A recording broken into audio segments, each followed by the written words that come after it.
back to week 3 of our free meditation series.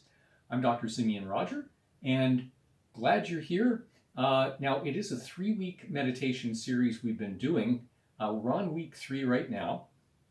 And so if you're just joining us and you haven't caught up yet, don't worry, you're perfectly fine to drop in here. And you can catch up to the other content on our Facebook page. So just to recap, we have in the past couple of weeks, we've looked at setting up a standard meditation schedule for you. Because if you don't have a standard practice, if you're not doing this, every day, if you're not being consistent with your practice, then nothing actually matters. So that was the first important point. And we've also talked about some of the difficulties in meditation, how to overcome some of the main obstacles, and a bunch of other things. Now, so far, we've really been looking at meditation. If you think about it, we've been looking at meditation from a spiritual and psychological point of view, dealing with the mind. And all of that was very important, and it is always essential, as we'll see. However, this week we're going to take a little bit of a different tack and look at meditation for health, and even more, health, immunity, and longevity. So it's true that pretty much any meditation you do in any meditation system, if done correctly, will lead to health benefits. Typically stress relief, so your blood pressure will go down, your heart rate will go down, your breathing will become even, your nervous system will be calmed, intrusive thoughts in your mind will lessen, you'll feel calm, you'll feel ease. Now, all of that's pretty typical. Just about any meditation session. You can go to a yoga class and find meditation like that, or secular mindfulness meditations will do that. Just about any ordinary type of focus meditation will do that. And there have been lots and lots of studies over the decades to prove that.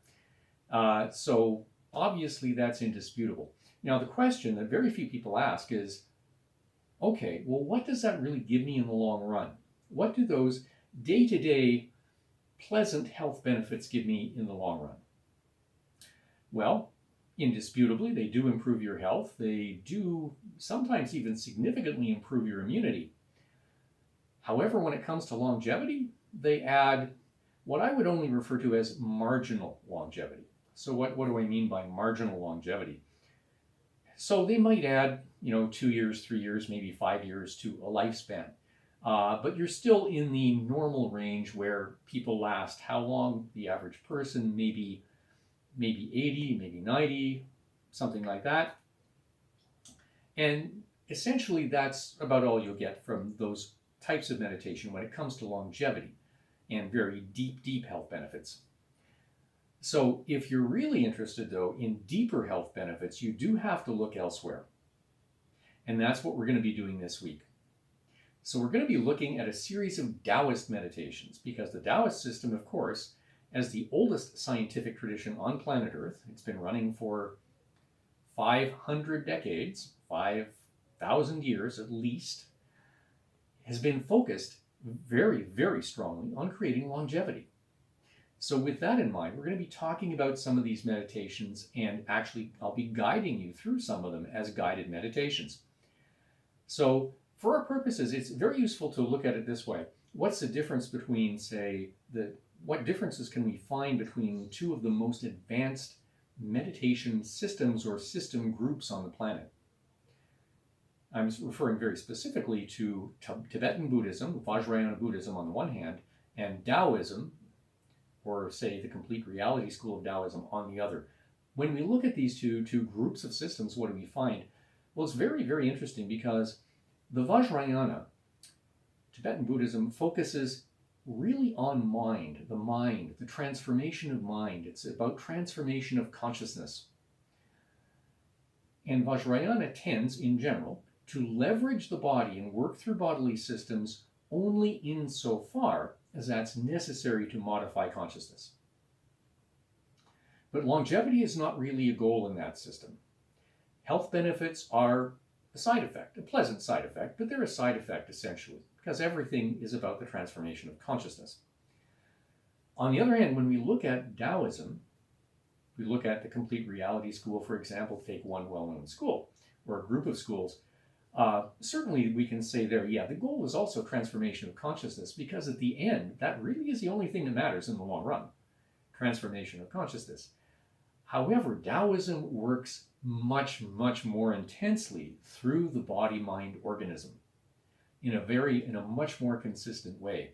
Whereas with Tantric Buddhism, for example, or Vajrayana Buddhism, some of the methods work intensely through the body. Yes, the tantric methods tend to work with the body's subtle energy system, but there are other advanced, super important methods like standard Mahamudra, the yoga of the Great Seal, for example, that can take you all the way to enlightenment, but really doesn't work through the body that much.